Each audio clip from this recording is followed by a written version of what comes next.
তখন বয়স কত হবে, ওই ৯ কি ১০। এখনও একটা রাতের কথা মনে পড়লে আমার শরীর ঠান্ডা হয়ে যায়। আমি বাবা মায়ের একমাত্র সন্তান আর পরিবারের প্রথম বড় মেয়ে, তাই সকলের আদরে ছিলাম, বিশেষ করে আমার ঠাকুমার।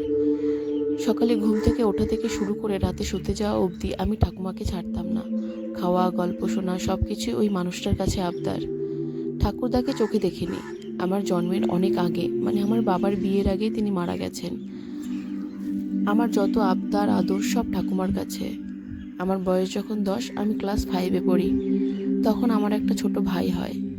স্বাভাবিকভাবেই বাড়ির সকলের চোখের মণি হয়ে ওঠে সে। মা তখন ভাইকে নিয়ে ব্যস্ত থাকতো, বাবাও তাই। আগে কাজ থেকে ফেরার সময় বাবা আমার জন্য রোজ খাবার আনতো, তবে ভাই হওয়ার পর বাবা মাঝে মাঝেই ভুলে যেত। বাড়িতে এসে ভাইকে কোলে নিয়ে আদর করত। আমিও ভাইকে খুব ভালোবাসতাম, তবে আমার তরফ থেকে সকলের নজর চলে যাচ্ছে, এই বিষয়টা আমাকে খুব কষ্ট দিচ্ছিল। রাতে ঠাকুমার কাছে শুয়ে আমি মনের কথা ঠাকুমাকে বলতাম। ঠাকুমা আমাকে বোঝাতো আমি যা ভাবছি সেটা ভুল। ভাই ছোট, তাই সবাই ওকে চোখে চোখে রাখে।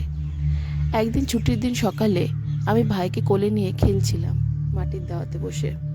তখন একটা মুরগি বারান্দায় ছড়িয়ে রাখা মুড়ি খেতে এসে বারান্দায় উঠে আসে, আর আমি ওটাকে তাড়াতে গিয়ে ভাই আমার কোল থেকে পড়ে যায়। ওর মাথায় ব্যথা লাগে। ভাইয়ের কান্না শুনে সকলে ছুটে আসে, ভাইকে ধরে মাথায় জল দেয়। মা ওকে আদর করে বুকে জড়িয়ে ধরে, কিন্তু বাবা মা আমাকে খুব বকা দেয়। মা তো এক প্রকার মারতে আসে আমাকে। আমার কান্না পেয়ে যায়। তখন ঠাকুমা বাড়িতে ছিল না, পাশের বাড়িতে গিয়েছিল কোনো একটা কাজে। আমি মনে মনে স্থির করি ঠাকুমা আসলে তার কাছে নালিশ করব মা বাবার নামে, আমাকে এইভাবে কেন বকলো। ঠাকুমা বাড়িতে এসে সব শুনে আমাকে বলল, তুমি বড় হচ্ছ হাতে পায়ে, ছোট ভাইটার কোনো বিপদ হলে কি হতো? তোমার কপাল ভালো, তোমার মা তোমাকে মারেনি। আমি সামনে থাকলে দুগালে দুটো চড় দিতাম।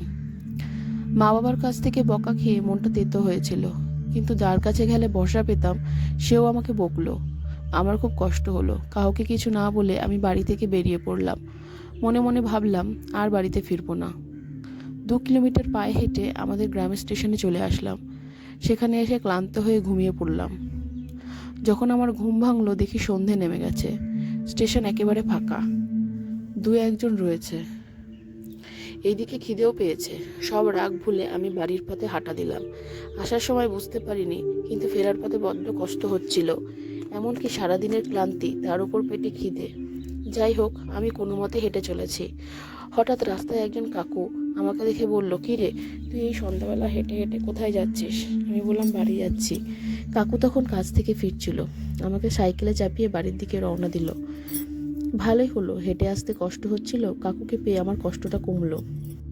এরপর বাড়ির কাছে আসতে আমি একটু থমকে গেলাম। বাড়ির সামনে লোকজনের ভিড়। কাকু আমাকে বলল, কী রে, কী হয়েছে তোদের বাড়িতে? আমি বললাম, আমি তো জানি না কাকু। পাড়ার সবাই এসেছে। আমি বাড়ির ভেতর ঢুকলাম। আমাকে দেখে কয়েকজন বলল, এই তো মিনু এসেছে। বাবা দৌড়ে এসে আমাকে জড়িয়ে ধরে কাঁদতে কাঁদতে বলল, তুই কোথায় চলে গিয়েছিলি মা? আমি তোকে কত খুঁজেছি। আমি বুঝলাম আমাকে খুঁজে পাওয়া যাচ্ছে না বলেই হয়তো বাড়িতে কান্নাকাটি করছে সবাই। মায়ের কান্না শুনতে পারছিলাম। সকলের কান্না দেখে নিজের উপর রাগ হলো। মনে মনে ভাবলাম, দেখো তো এরা আমাকে কত ভালোবাসে, খামোখা আমি এদের উপর রাগ করেছি। বাবার সাথে ঘরে ঢুকতেই আমি থমকে গেলাম। আমার ঠাকুমা মেঝেতে শুয়ে আছে, তার চোখের ওপর তুলসী পাতা দেওয়া, সাদা কাপড়ে ঢাকা দেওয়া তার শরীর। ঠাকুমা মারা গেছে। আমি নিজের চোখে বিশ্বাস করতে। এরপর বাবার কাছে আমি শুনলাম, আমি বাড়ি থেকে চলে যাওয়ার পর সবাই আমাকে খোঁজাখুঁজি করে, কিন্তু কোথাও পায় না। তখন ঠাকুমা কান্না করতে করতে বলে, মেয়েটাকে আমিও বকলাম, মনে কষ্ট পেয়ে কোথায় চলে গেল। সারা দুপুর বাড়ির কেউ কিছু খায়নি, ঠাকুমাও না খেয়েছিল। কিন্তু বিকেলের দিকে হঠাৎ ঠাকুমা অসুস্থ হয়ে পড়ে, বুকে ব্যথা শুরু হয়। ডাক্তারের কাছে নিয়ে যাওয়ার আগে উনি চলে যায়। একদিকে আমি নেই, অন্যদিকে ঠাকুমা চলে গেল। সব মিলিয়ে বাবা মায়ের অবস্থা খারাপ হয়ে যায়। সব কিছু শুনে বড্ড অপরাধ বোধ হয়। মনে হলো আমার জন্যই ঠাকুমা চলে গেছে। এরপর তার মৃতদেহ সবাই নিয়ে যায়। বাবা সব কাজ মিটিয়ে যখন বাড়িতে ফেরে তখন প্রায় রাত 11টা। আমি ঘুমিয়ে গিয়েছিলাম কাঁদতে কাঁদতে। বাবা আসার পর আমি ঘুম থেকে উঠে পড়ি। তারপর আর কিছুতেই ঘুম আসছিল না। বাবার কান্না শুনতে পারছিলাম, আমার নিজেরও কান্না পাচ্ছিল। প্রায় মাঝরাতে আমার ঘুম ভেঙে গেল। মনে হলো কেউ যেন জানলার পাশে দাঁড়িয়ে আছে, আমাকে ডাকছে। আমি উঠে বসে দেখি জানলার সামনে ঠাকুমা দাঁড়িয়ে আছে, এক মুখ হাসি নিয়ে তাকিয়ে আছে আমার দিকে। আমি ভয় পেয়ে পিছিয়ে এলাম। সন্ধেবেলায় যাকে মৃত দেখলাম সে এখন সুস্থ শরীরে আমার সামনে দাঁড়িয়ে। আমার গলা শুকিয়ে কাঠ হয়ে গেল। ভয়ে আমার মুখ থেকে কথা বার হচ্ছিল না।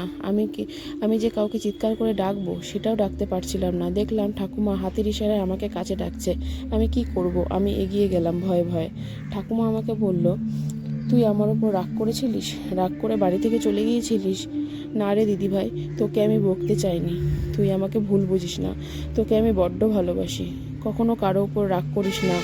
তোর মা বাবাও তোকে ভালোবাসে। যাকে আমরা ভালোবাসি তাকে আমরা শাসন করতেই পারি।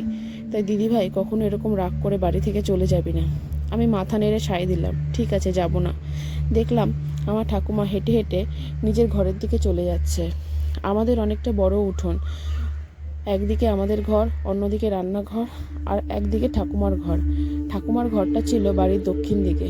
ঘরের সামনে গিয়ে দেখলাম ঠাকুমার প্রতিচ্ছবিটা মিলিয়ে গেল বাতাসে। আমি ধরফড়িয়ে উঠে বসলাম। সারা শরীর ঘামে ভিজে গিয়েছে। দেখলাম অনেকটা বেলা হয়েছে। মা বাবা উঠেছে অনেকক্ষণ। বাড়িতে লোকজন আসছে, আত্মীয় স্বজন আসছে এক এক করে। আমি মাকে গিয়ে বললাম, মা, কাল রাতে জানো তো ঠাকুমা এসেছিল। আমি ঠাকুমার সাথে কথা বলেছি। মা বলল, তুই হয়তো স্বপ্ন দেখেছিস। আমি বললাম, না গো মা, বিশ্বাস করো, সত্যি সত্যি ঠাকুমা এসেছিল কালকে। মা বলল, ঠিক আছে, যা, তুই এখন গিয়ে ভাইকে ধর, আমার অনেক কাজ আছে। আমার কথা সেই সময় কেউ বিশ্বাস করলো না। তারপর ঠাকুমার কাজ হলো, শ্রাদ্ধ শান্তি হলো।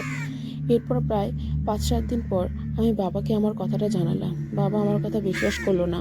মা বাবা দুজনেই আমাকে বলল, তুই ঠাকুমাকে খুব ভালোবাসতিস তো, তাই স্বপ্নে দেখেছিস। মনে হচ্ছে সত্যি সত্যি দেখেছিস। তখন হঠাৎ করে আমার একটা কথা মনে পড়লো। সেদিন ঠাকুমা একটা কথা আমাকে বলেছিল। আমি তখন বাবাকে বললাম, বাবা, ঠাকুমা আমাকে একটা কথা বলেছিল। সে কথাটা ঠাকুমা ছাড়া আর কেউ জানতো না। বাবা বলল, কি কথা বলেছিল? আমি বললাম, ঠাকুমা আমাকে বলেছিল ঠাকুমার আলমারির ভেতরে একেবারে নিচের তাকে একটা ছোট্ট কৌটো আছে। ওই কৌটোর মধ্যে ঠাকুমা কিছু টাকা রেখেছে। আমাকে বলেছে তোর বাবাকে বলিস, ওর মধ্যে কিছু টাকা আছে। সব টাকা তো হয়নি, জমাতে পারিনি অত। ওর মধ্যে তোর বাবাকে আরও কিছু টাকা দিয়ে তোর জন্য একটা সোনার গলার হার বানিয়ে দেয় যেন। বাবা বলল, তুই পাগল হয়েছিস। মা কোথা থেকে টাকা জমাবে? মায়ের কাছে কোনো টাকা নেই। কিন্তু আমি নাছোড়বান্দা, আমি বারবার বলতে থাকলাম। তখন মা বলছে যখন একবার দেখোই না খুলে। বাবা বলল, ঘরটার মধ্যে আলমারি খোলার মতো পরিস্থিতি নেই, সব জিনিসপত্রে ঠাসা। তুমি যদি না দেখো, মেয়ে বারবার একই কথা বলে মাথা খারাপ করে দেবে। কিছুই নেই, তবুও বাচ্চার মন বলছে যখন দেখো। সেদিনই বাবা ঘরের সমস্ত জিনিসপত্র ফাঁকা করে আলমারি খুলে কোথাও কোনো কিছু পেল না। তখন বাবা আমাকে বলল, দেখলি তো, কোনো কিছুই নেই। তুই বানিয়ে বানিয়ে কথাগুলো বললি, স্বপ্ন দেখেছিস হয়তো। সত্যি, যখন কোনো কিছু পাওয়া গেল না, আমারও মনে হলো হয়তো আমি স্বপ্নই দেখেছি। এইভাবে দেখতে দেখতে সময় পার হয়ে গেল। 6টা মাস পার হয়ে গেছে, ঠাকুমা মারা গেছে। আমরা সকলে জীবনের সাথে মানিয়ে গুছিয়ে নিয়েছি। কতদিন আর মনে দুঃখ নিয়ে থাকবো? কান্নাকাটি করলে তো সেই মানুষটা আর ফিরে আসবে না। রাত্রিবেলা করে ঠাকুমার কথা খুব মনে পড়তো। ঠাকুমার পাশে শুয়ে শুয়ে গল্প করতাম। কত গল্প বলে আমার মাথায় হাত বুলিয়ে ঠাকুমা আমাকে ঘুম পাড়াতো। দেখতে দেখতে বর্ষাকাল চলে আসলো। আমাদের ছিল বেড়ার বাড়ি, মাটির দেওয়া। বর্ষাকালে খুব কষ্ট, জল জমে কাদা হতো। তাই বাবা ঠিক করলো, ঠাকুমার ঘরটা যখন এখন কোনো কাজে লাগে না, ওই ঘরটা ভেঙে ওর কিছু জিনিসপত্র দিয়ে আমাদের ঘরটা মেরামতি করবে। সেই হিসেবে লোক লাগানো হলো। ঘর পরিষ্কার করার সময় একজন মিস্ত্রি আলমারির তলা থেকে একটা ছোট্ট টিনের কৌটো পেল। আলমারিটা কাঠের, কিন্তু পেছন দিকটা কিছুটা অংশ কার্ডবোর্ড লাগানো ছিল। অনেক দিনের পুরনো আলমারি হওয়ায় পেছনের দিকটা নষ্ট হয়ে গিয়েছিল। সেখানে কার্ডবোর্ড লাগিয়ে দেওয়া হয়েছিল। জলে জলে সেটাও নষ্ট হয়ে এসেছিল। আর সেখান থেকে ইঁদুরে একটা ফুটো বানিয়েছিল। টিনের কৌটোটা ইঁদুরই আলমারি থেকে বের করে আলমারির নিচে রেখে দিয়েছিল। মুখটা ভালো করে আটকানো ছিল, তাই সেটা খুলতে পারেনি।